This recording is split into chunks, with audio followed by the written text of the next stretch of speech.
Good morning. Where should we start? Well, when I start talking to people in my head, I turn the camera on so that I'm actually talking to a live studio audience. Um, oh my gosh. Because, okay, I'm going to tell you guys a funny story before I get into this. I went to a mystics meeting somewhere nearby that had the most rational, down to earth talk about life that I've heard at any meeting I've gone to in my entire life. It was so down to earth that a lady showed up who wanted to talk about aliens and got disgruntled and left early and said next week she was going to expose us to her stuff. There's something like that. Nothing personal against her. But it was way too, like, it was way too, I can't prove this, but I wish that, well, you can tell from what she said. It was just a bit too, she was expecting it to be more mystical. And it was more, we talked about the Harvard or the Stanford proof. Okay, so people were talking about experiences they had in deep meditation, like revelations that fit with like Harvard professors, and just, it was the things, I just don't know how to tell you this, but it was just, they were so rational. But I'm not here to tell you what they shared about. I'm here to tell you what I shared about. So we were all taking turns sharing, and it got to my turn. And I was, one of the ladies was advising me that it would be beneficial for me to, since I have an attunement to others going on already, it's not like that is going to be rewired overnight. It could be beneficial to play with, rather than trying to turn it off. Being able to switch from within the framework. So to develop agency. So say like you're used to channeling a certain kind of people. Come up with a time shift. Be like, you're going to channel this person, and then time up. Now it's the other person. So, putting clear framework, guidelines, and agency. Then we were talking about how, hello, hello, hello, hello,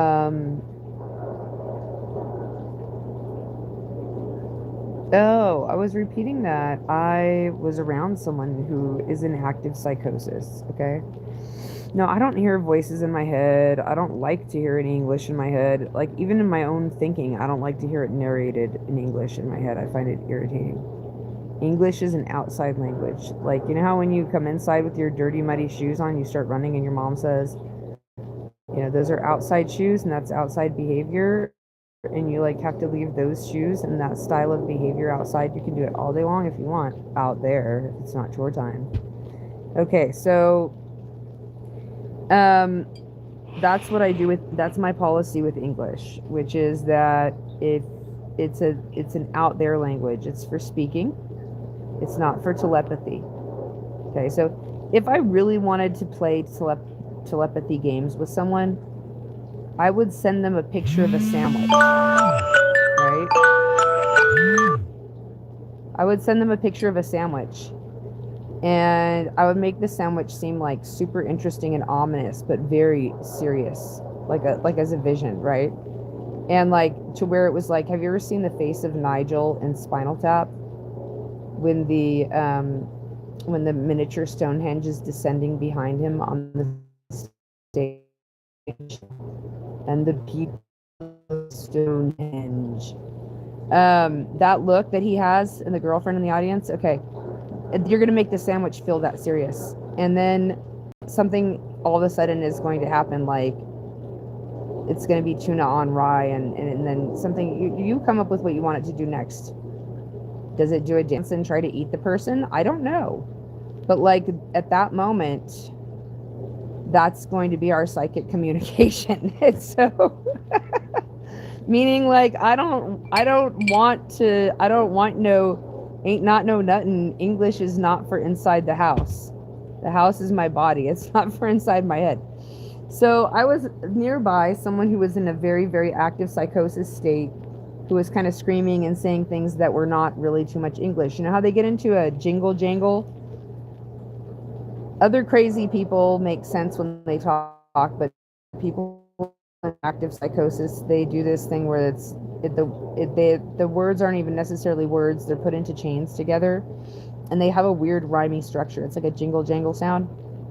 And he wasn't even at that stage at that point. It was a jingle jangly, no clear words, not much clear words, and some screaming and stuff. And at the moment, I was in my house, and I had an uncharacteristic experience where I felt like someone was pressuring me on the verge of using English in my head. And the pressure was, you must become a Christian. Like, you must, like, Jesus, you must accept Jesus. You must accept Jesus. And I was like, where the fuck is this coming from?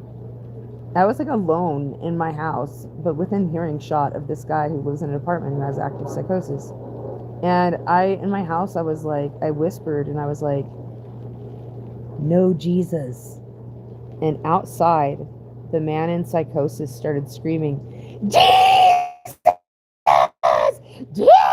I was like, oh my God, he heard me.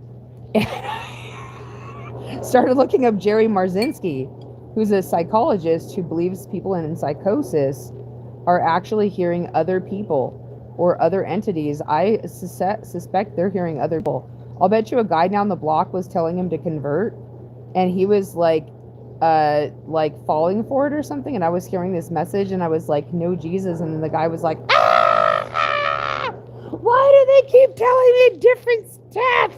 This one's telling me to convert. No, this other voice is telling me it's bad to convert.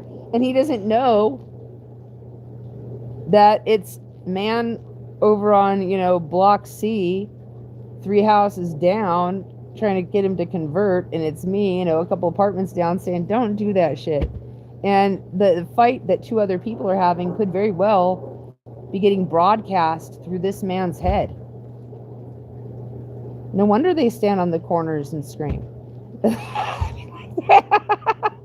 Like, come on. And they say that psychosis is a right hemispheric or a matriarchal. So like autism is a disorder that leads towards your father's genes and like a very male type brain setup.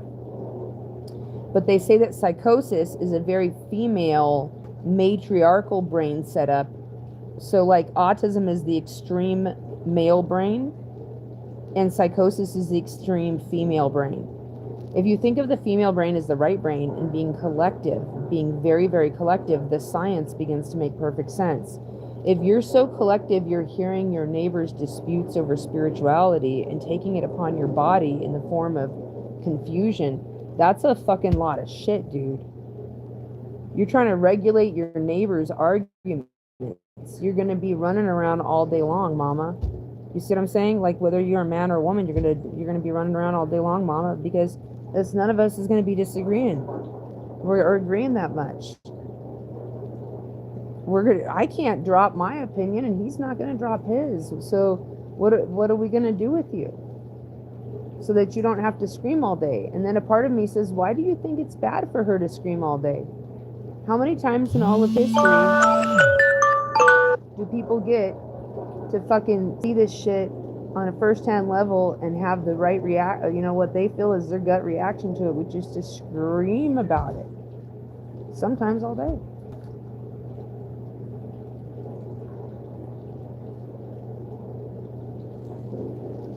So, where was I going with that?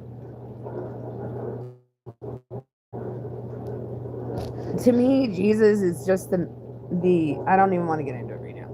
I'm not even, sometimes I'm in a mood to get into it. I'm not in that mood right now.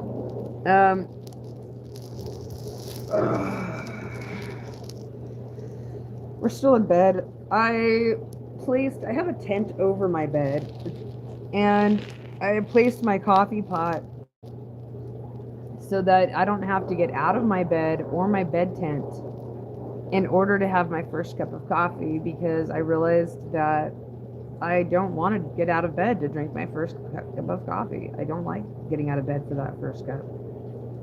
I don't like the activity involved in it. I have enough shelves near my bed that I can set a coffee pot set up right next to my bed. Press a button, coffee descends in the bed. I drink it out of a mason glass. A lot of people are like, why do you use that? Because they use mason jars to store super, like, if you're going to make peas or preserves or anything, you're going to store food for a long, long time. This shit supposedly doesn't poison your food. It can be your food can be in a mason jar for a long time. Not only that, it can be exposed to super high heat. Not only that, it doesn't have paint in it. Like, so when you get these coffee cups at the store, a lot of them, if you lift the cup up and you look at the bottom, it has a fucking toxicity warning right on the bottom, like, this could do this to your intestines, or your eyes might fall out and you may never have kids again if you drink out of this coffee cup. And you're like, okay, right in the cart. No, it says something like I don't even want to say what it really says, because it's actually, to me, sounds even worse than what I said. So I'm just leaving it. But so the reason why I drink out of mason jars and whenever I have a heated beverage is because of molecular diffusion. And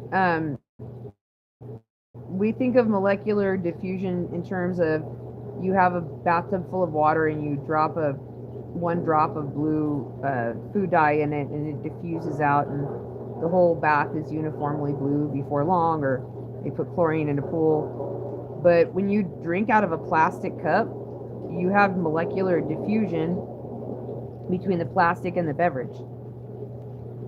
Especially if you put it in a microwave, the molecular diffusion is enhanced. Heat speeds molecular diffusion up, microwaves speed molecular diffusion up. And so when you're, like, people have a lot of plastic in their bodies right now, according to science, a lot of microplastics and a lot of weird shit. I think it's because part of it is simply because if you're going to have a heated beverage or you're going to try to microwave something, at the very minimum, try to put it in a mason jar, because they are designed to not be toxic and not pass too much molecular diffusion through to your beverage. That's the reason why.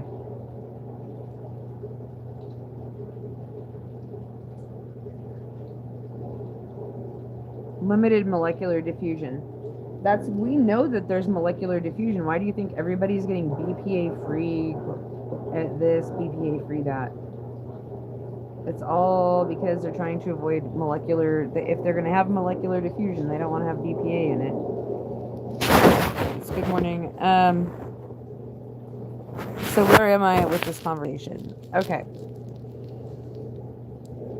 Where I was at before the video started is I was talking to myself in my bed, and grandiosely knowing that all the things that I say are the most important thing in the entire universe, and that for me to just lay here and speak into the air, my dog will hear, and my dog is, of course, very important as well.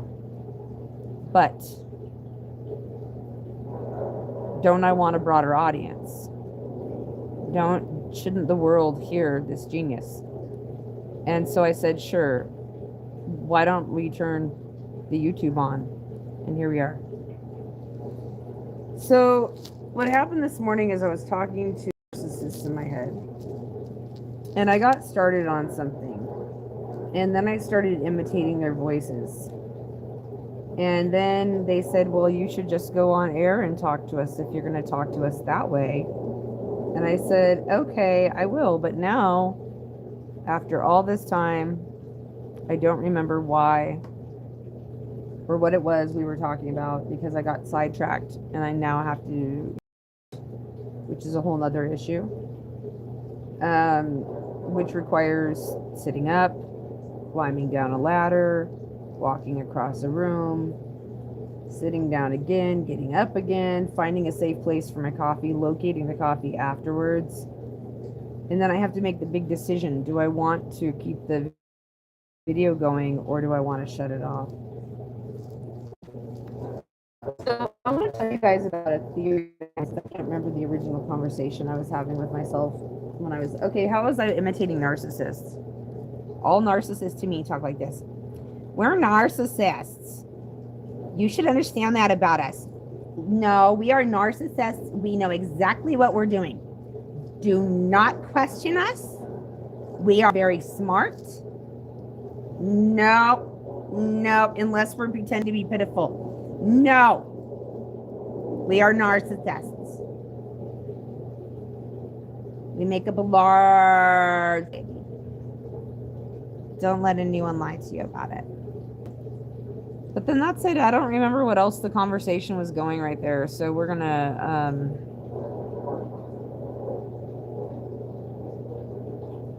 that's how the narcissists of the world talk in my head when I wake up in the morning. I wake up, sometimes I'm aware that there's a whole entire earth full of people. I have a head full of internal family parts. I have a world full of people. People have their parts. Then there's the multiverse. And then there's this like 20% Pareto factor, which roughly is narcissists, although Richard Grannon would be like, no, they're only 2% or some shit like that. I don't believe that because CIA book author Andrew Bustamante, Yale baby study, and the Pareto factor. But anyways, so Karen went with the puppet show. And so I was like 20%. So in my mind, it's like, oh my God, there's 20% of you in the lion kingdom, in the dog kingdom, in the lalas of the lands of the human kingdoms. And it's like, my God, you're everywhere. And so I was like, you know, collectively I amalgamated them, and their amalgamated voice spoke back and was like, good morning. It's like, that is what you said. Good morning. We're the narcissists of the world. We wanted to say hi. How you doing? Hi, Mom. Hi. We are your mom. All of us. We have to take care of you. That's our only reason we're alive.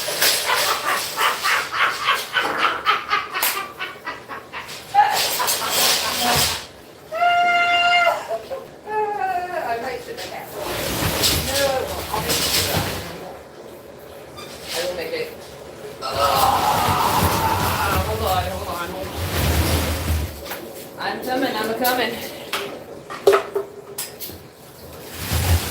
Lily the girl, why don't you give her a whirl? There's no people aren't watching any the way. Uh-oh, Lily. It's time to get Lily. You're gonna say, why is she in her kennel? Because if she doesn't sleep in there, she sometimes is not in there. But there's a long story, and we're not going to talk about it if we get live studio audience. Sit. Thank you.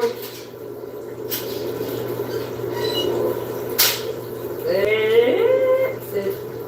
Please, don't embarrass me on camera. Thank you so much. Please.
Keep Lorraine around, who's not even a real person.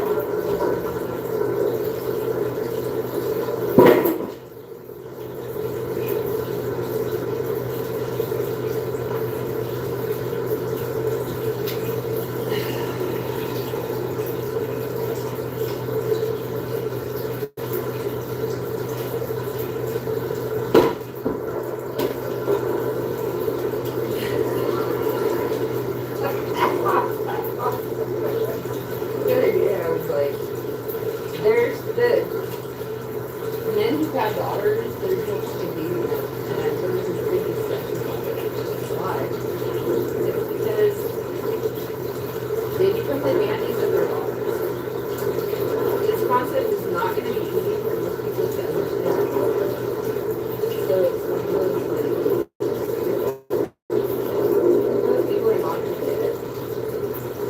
But the truth is that I believe from a genetic standpoint, once the male lineage is given up a female, the female in that lineage, or females as I think maybe, actually, kind of like in the background, like the fungus under the ground and the roots, you control a tree, right? I feel that the daughters of a man actually are responsible, and his mother are responsible for his actions. So when I see it like a man who acts like badly, right? I don't blame him. I blame his mom, his sisters, and his daughters. Yeah. Because, come on, men don't have free will. They're just like, well, they're just like puppets. If there was no woman to submit their bullshit, they wouldn't do any of that shit.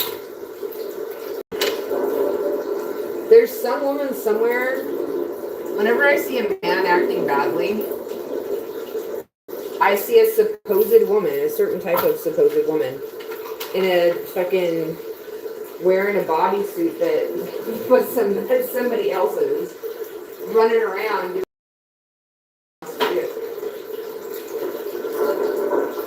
the mothers, literally, sometimes the mothers, sometimes the daughters, it depends on the person.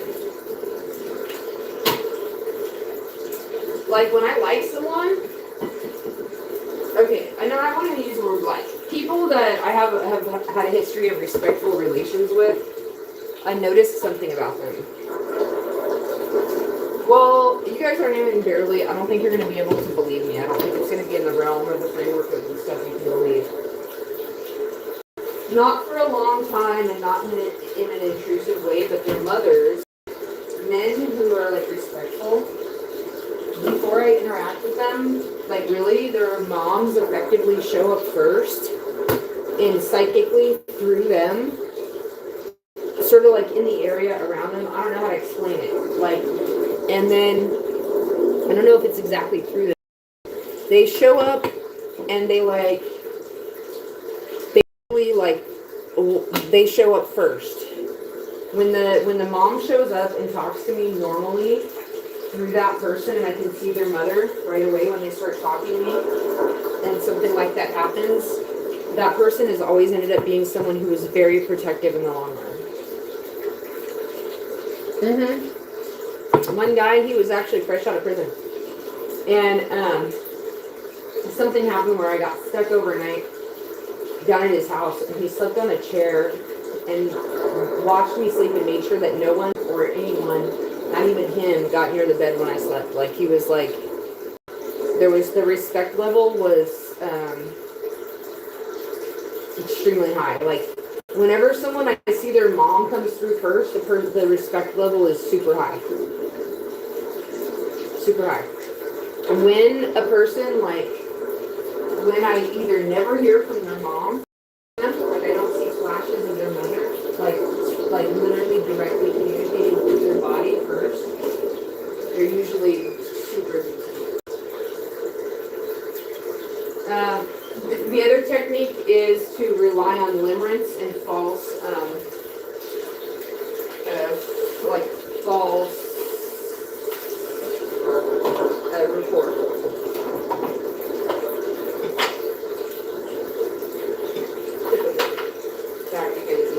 false report. So, like, because if you don't have anything, you don't have any cards to play with in a certain kind of game, then you have to try to disassociate the person so that they don't know that you don't have any cards to play with. So, limerence and like weaponized cognitive dissonance is a form of self-admission that you don't have no cards to play with. You can't play poker because your deck doesn't have all the cards. Nobody's going to play with someone whose deck doesn't have all the cards. And not only that, not only do you not have all the cards to play, you might have some cards you pretend or whatever, but like they're not really the same card. And like, so not only do you not have all the cards to play, but every time that you fucking lose a game, your mom walks in and is like, give him the chips anyway. No, I don't care. To the point where you're like, I'm never playing poker in any establishment that has your family ever again, because you're not allowed to lose. And you don't even have all the cards. So whoever set up this fucking poker establishment and painted you like you was a poker player, you don't have all the cards. Every time you lose, your goddamn mom walks in and says, no, he's not allowed to lose. Now I've labeled your mother a father. A cross-dressing. She was never a real woman. And she'll never be a woman to me. Ooh.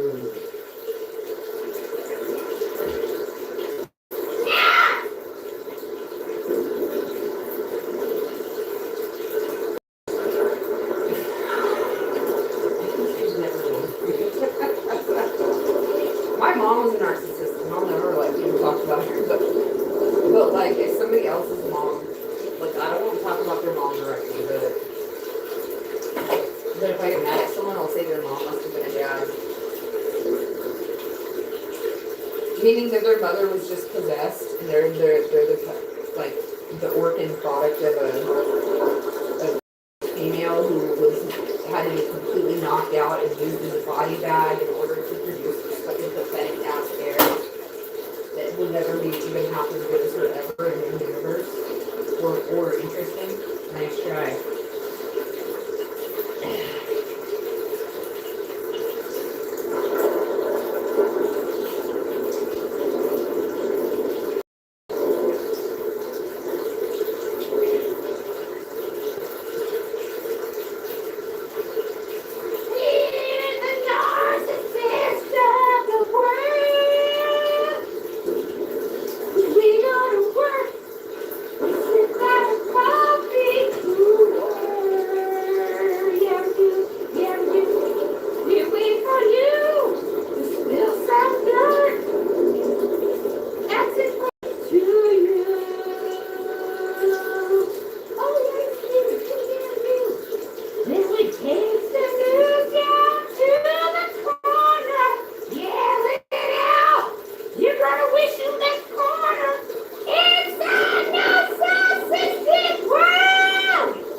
And if they stumble because we put our foot out, we sit back and chuckle out loud because we're narcissists.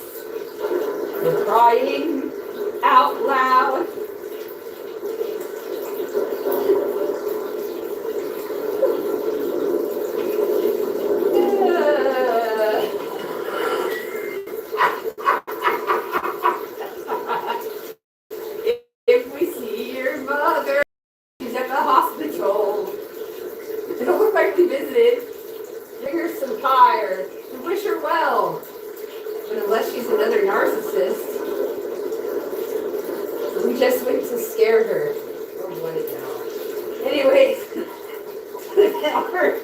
About how scary it's in the great beyond, but in a way no one can put their finger on. Oh my gosh, my mom. I don't even want to tell you because you're not allowed to join in. Alright, guys. Look at, there's 0 people watching. Oh.